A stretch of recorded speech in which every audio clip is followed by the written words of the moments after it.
Hello மக்களே, நான் உங்க தினேஷ். இது உங்க மெட்ராஸ் டீ கடை. காட்டிலேயே ஸ்ட்ரென்த்தான மிருகம் சிங்கம் புலிலாம் தான்.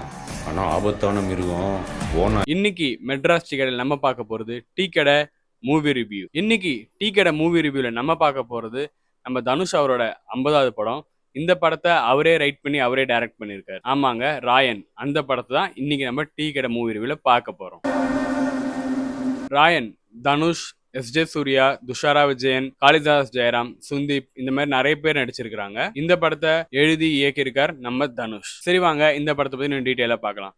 இந்த படம் அனௌன்ஸ் பண்ண நாள்ல இருந்தே பயங்கர ஒரு எதிர்பார்ப்பு இருந்தது. ஏன்னா இந்த படத்துல ஸ்டார் காஸ்ட் அந்த மாதிரி செல்வராகவன் இருந்தார், காளிதாஸ் ஜெயராம், சுந்தீப், அப்புறம் நம்ம எஸ்.ஜே. சூர்யா இவங்கெல்லாம் இருக்காங்க. இந்த ஸ்டார் காஸ்டுக்கே ஒரு பயங்கர எக்ஸ்பெக்டேஷன் இந்த படத்துல இருந்து. இதெல்லாம் தாண்டி இது நம்ம தனுஷ் அவரோட 50வது திரைப்படம். அதுக்கும் ஒரு பயங்கரமான எக்ஸ்பெக்டேஷன் இந்த படத்து மேல இருந்துச்சு. சரி வாங்க இப்போ இந்த படத்தோட கதையை பத்தி நம்ம பார்ப்போம். படத்தோட ஆரம்பத்திலே ஒரு கிராமத்துல ஒரு அம்மா பிரசவ வலியில கஷ்டப்பட்டுட்டு இருக்காங்க. அப்போ ஒரு 3 அண்ணன் தம்பிங்க பேசிட்டு இருக்காங்க. உனக்கு என்ன பாப்பா வேணும்? எனக்கு தம்பி பாப்பா வேணும்னு இந்த தம்பிங்க சொல்லுவாங்க. அண்ணன் என்ன சொல்லுவாரு? எனக்கு தங்கச்சி பாப்பா வேணும். அதான் தம்பிங்க நீங்க 2 பேர் இருக்கீங்களே, எனக்கு ஒரு தங்கச்சி வேணும்னு அவர் ஆசைப்பட்டு கேட்பாரு.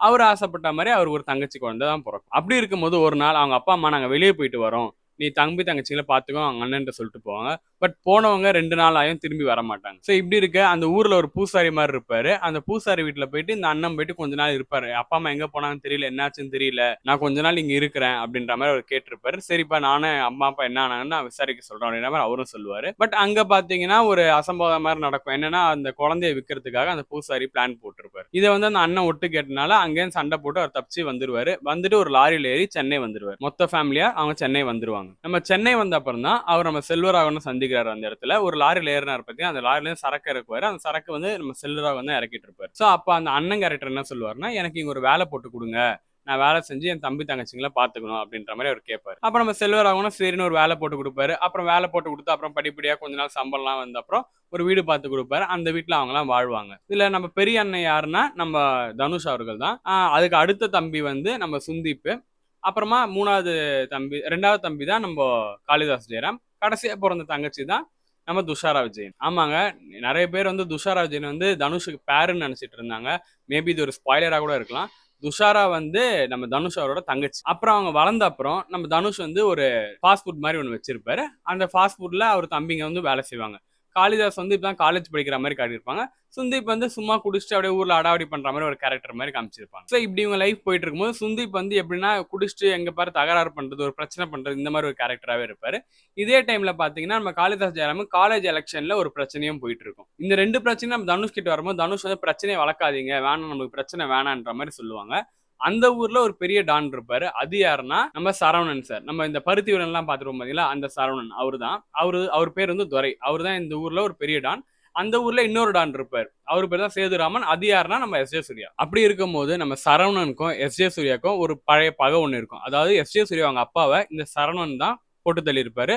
சோ அந்த பகை இவங்களுக்குள்ள இருந்துகிட்டே இருக்கும். இப்படியா இருக்க சுந்தீப் கிஷான் இதே மாதிரி குடிச்சிட்டு ஒரு பிரச்சனை பண்ணும்போது எதிர்பாராத விதமா சரவணனோட பையனை சுந்தீப் கிஷன் கொன்னுடுறாரு. அதுக்கு முன்னாடி பாத்தீங்கன்னா நம்ம எஸ்.ஜே. சூர்யாவை ஒரு கூலிப்படை வந்து தாக்குவாங்க. அது யாருன்னா நம்ம சரவணனோட ஆளுங்க தான் அனுப்பிச்சிருக்காங்கன்னு எஸ்.ஜே. சூர்யா நினைச்சுப்பாரு. பட் அது அவர் அனுப்பிச்சிருக்க மாட்டாரு. நம்ம பிரகாஷ் ராஜ் வந்து ஒரு போலீஸா வந்திருப்பாரு. ஆனா அவருக்கு இந்த ரவுடிசத்தை அழிக்கணும் அப்படின்றதுக்காக அவர் இங்க வந்திருப்பாரு. போலீஸ் கேரக்டர் அவர் என்ன பண்ணுவாருன்னா, இவங்க 2 பேருக்கு ஒரு கான்ஃபிளிக் கிரியேட் பண்ணி அவங்களே அடிச்சுக்கிட்டு சாவட்டும், மீதி இருக்கிற ஒருத்தனை நம்ம சாவடிச்சலான மாதிரி அவர் ஒரு முடிவுல இருப்பார். சுந்தீப் கிஷன் ஒரு நாள் பார்ல குடிச்சிட்டு இருக்கும்போது அங்க ஒரு பிரச்சனை நடக்கும். அந்த பிரச்சனையில இவர் அந்த துரையோட பையனை கொல்ற மாதிரி ஒரு சம்பவம் நடந்துரும். அதே சமயம் பாத்தீங்கன்னா எஸ்.ஜே. சூர்யாவும் துரையோட பையனை கொல்றதுக்காக ஆள் அமைச்சிருப்பாங்க. இந்த சண்டையில எஸ்.ஜே. சூர்யா சைடு ஆளுங்களும் இறந்துருவாங்க, இந்த துரையோட பையனும் இறந்துருவார். நம்ம சுந்தீப் மட்டும் அங்கேயும் தப்பிச்சு வந்துருவார். இந்த விஷயம் எப்படியோ நம்ம துரைக்கு தெரிஞ்சிடும். அவர் என்ன சொல்லுவாருன்னா, தனுஷ் கிட்ட போன் பண்ணி இந்த மாதிரி உன் தம்பி அமுச்சு விட்டுரு, இனிமேல் உனக்கு ஒரு தம்பி ஒரு தங்கச்சி மட்டும்தான் அப்படின்ற மாதிரி சொல்லுவாரு. அப்படி இருக்கும் போது அவர் தனுஷ் கிட்ட இந்த மாதிரி சொல்லும் போது, உனக்கு காலையில வரைக்கும் டைம் கொடுக்குறேன், நீயே வந்து உன் தம்பியை கொடுத்துட்டு போயிடு அப்படின்ற மாதிரி சொல்லுவாங்க. அப்போ நம்ம காளிதாஸ் ஜெயராம்,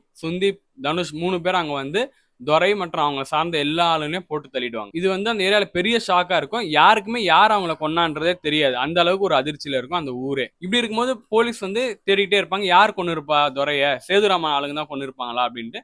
அதே டைம் எஸ்.ஜே. சூர்யா தான் சேதுராமன். அவர் என்னன்னா யார் கொண்டு இருப்பா, நம்ம கொண்டுல, அப்ப யாரோ ஒருத்தன் கொண்டு இருக்கானா, ஒண்ணு அவன் நம்ம ஆளா இருக்கணும், இல்லைன்னா அவன் இருக்கவே கூடாது அப்படின்ற மாதிரி ஒரு மைண்ட் செட்ல அவரும் இருப்பார். ஏன்னா என்னைக்கு இருந்தாலும் இன்னைக்கு அவனை கொண்டவன் நாளைக்கு நம்மள கொன்றுவான் அப்படின்ற ஒரு பயம் அவருக்குள்ள இருக்கு. இப்படியே போக நம்ம தனுஷோட தங்கச்சி துஷாராக்கு வந்து ஒரு கல்யாணம் பேசியிருப்பாங்க. அந்த கல்யாணம் நடக்கிறதுக்கான வேலையும் பார்த்துக்கிட்டு இருப்பாங்க. ஸோ அந்த கல்யாணத்துக்காக தனுஷ் என்ன சொல்லுவாருன்னா, பேங்க்ல இருக்க பணமா இருக்கட்டும், இல்ல அவங்கள்ட்ட இருக்க சேவிங்ஸ் எல்லாமே கொடுத்துட்றேன். இதெல்லாம் தாண்டி அவங்க எதிர்பார்க்கும் போது, சரி இந்த கடையை நான் உங்களுக்கே கொடுத்துறேன், 2 ஆள் போட்டு நானே வச்சு கொடுத்துட்றேன் உங்களுக்கு அந்த கடையன்ற மாதிரி தனுஷ் சொல்லிடுவார். ஸோ இது ஒரு சைடு போயிட்டே இருக்கும்போது, நம்ம சுந்தீப் வந்து ஒரு லவர் இருப்பாங்க. அவங்க யாருன்னா நம்ம அப்பர்ணா பாலமுரளி, நம்ம சூரிய போட்டு படத்துல நடிச்சாங்கல்ல அவங்க தான். இப்படி இருக்க நம்ம சுந்தீப் கிஷானா அவங்கள லவ் பண்ணுவாங்க. ஸோ அவங்க பிரெக்னென்ட் ஆயிடுவாங்க. ஸோ சுந்தீப் கிஷானுக்கு இப்போ ஒரு வேலை தேவை அப்படின்ற மாதிரி ஒரு நெருக்கடியில இருப்பார். இப்போ இந்த கல்யாணத்துக்கும் பணம் தேவை, சுந்தீப் கிஷானுக்கும் அவரோட பர்சனல் லைஃப்க்கும் பணம் தேவைன்ற மாதிரி ஒரு சிச்சுவேஷன் வந்துடும். இதுக்கு நடுவில் எஸ்.ஜே. சூர்யா ஆளுங்களை வச்சு யார் இந்த கொலையை பண்ணா அப்படின்றத கண்டுபிடிக்க ட்ரை பண்ணுவாரு. அப்போ நம்ம தனுஷ் தான் கொண்டாருன்றதை அவர் கண்டுபிடிச்சிருவார். கண்டுபிடிச்சிட்டு தனுஷ்ட பேசுவார், நீ ஏன் கூட வந்து சேர்ந்துரு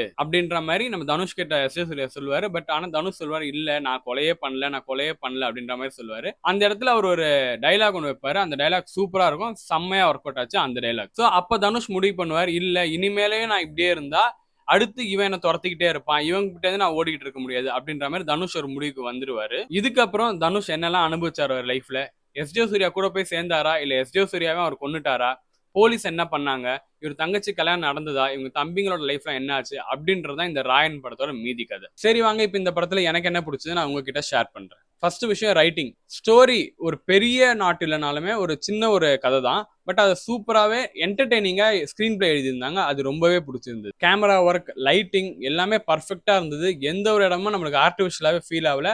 ரொம்ப ரியலிஸ்டிக்காவே இருந்தது கேமரா டிபார்ட்மெண்ட்டுமே. இது எல்லாத்தையும் விட ரொம்பவும் முக்கியம், இந்த படத்துல தனுஷ் வந்து அவரோட ஆக்டிங்ல அவரோட பெஸ்ட்டை கொடுத்திருக்காரு, டைரக்ஷன்ல அவரோட பெஸ்ட்டை கொடுத்திருக்காரு. அதே மாதிரி நம்ம ஏ.ஆர். ரகுமான் சார் அவரோட மியூசிக்ல இது ஒன் ஆஃப் த பெஸ்ட்னே சொல்லலாம். ஏன்னா பிஜிஎம்ஸா இருக்கட்டும், படத்துல வந்த சாங்ஸா இருக்கட்டும், எல்லாமே சூப்பரா ஒர்க் அவுட் ஆயிருந்தது. பர்ஃபார்மன்ஸ் வைஸ் பேசணும்னா நம்ம தனுஷ் அவருக்கு தான் ஃபுல் அண்ட் ஃபுல்லா பர்ஃபார்ம் பண்றதுக்கான ஸ்கோப்பே இருந்தது. என்னோட 50வது படம் நான் ஸ்கோர் பண்ணலனா எப்படி அப்படின்ற மாதிரி தான் தனுஷ் எதிர்ந்தார் போல. ஏன்னா அந்த அளவுக்கு ஒரு கேரக்டர் டெப்த் அந்த ராயன் கேரக்டருக்கு மட்டும்தான் இருந்துச்சு என்ன பொறுத்த வரைக்கும். அதுக்கு அடுத்தபடியா அந்த தங்கச்சி கேரக்டர் நம்ம துஷாரா விஜயன் அவங்களுக்கு, அதுக்கப்புறம் சுந்தீப், காளிதாஸ் இவங்களுக்குலாம் ஒரு ஈக்குவலான ஒரு ரோல் தான் இருந்தது. செல்வராகவனுக்கு ஒரு முக்கியமான ஒரு ரோலாவே இருந்துச்சு. பர்ஃபார்ம் பண்ற அளவுக்கு இல்லைனா அவரோட ரோல் வந்து ஒரு முக்கியமான பிளே பண்ணிச்சு. சும்மா வந்துட்டு போற மாதிரி ஒரு கேரக்டர் இல்ல, அவருக்கு ஒரு முக்கியமான ஒரு ரோலாவே இருந்துச்சு. அடுத்தபடி இந்த படத்தை பத்தி சொல்லணும்னா, செகண்ட் ஹாஃப்ல ஒரு சில இடம் நமக்கு ப்ரெடிக்டபிளா இருக்கலாம். கிளைமேக்ஸ் ஒரு சில பேர் மேபி கெஸ் பண்ணிருக்கலாம். பட் இது ஒரு நல்ல என்டர்டைனிங்கான மூவி தான். ஸோ இந்த வீக்கெண்ட் நீங்க உங்க ஃபேமிலியோட ஒரு வைலன்ஸ் இருக்கு இந்த படத்துல கொஞ்சம் அங்கங்க, சோ அதெல்லாம் ஓகேனா, இது ஒரு ஏ படம் வேற, சோ குழந்தைங்க எல்லாம் கூட்டு போறது கஷ்டம் தான். பட் இந்த படம் நீங்க போயிட்டு ஒரு ரிலாக்ஸா டைம் பாஸ் பண்ணணும்னு நினைச்சீங்கன்னா கண்டிப்பா இந்த மூவி ஒர்த்தான ஒரு மூவி தான். ரொம்ப ஒரு வைலன்ஸ்லாம் இல்ல, ஃபேமிலியோட பார்க்க முடியாதுன்ற அளவுக்கு அதெல்லாம் பார்க்கலாம். பட் மெச்சூர் ஆடியன்ஸ் ஒன்லி அப்படின்ற மாதிரி சொல்லியிருக்காங்க. ஸோ உங்க ஃபேமிலியோட நீங்க போய் பார்த்தீங்கன்னா நல்லா தான் இருக்கும் இந்த படம். ஸோ மீண்டும் இன்னொரு ரிவ்யூல உங்கள்ட்ட சந்திக்கிறேன். அது வரைக்கும் பாய் ஃப்ரம் தினேஷ்.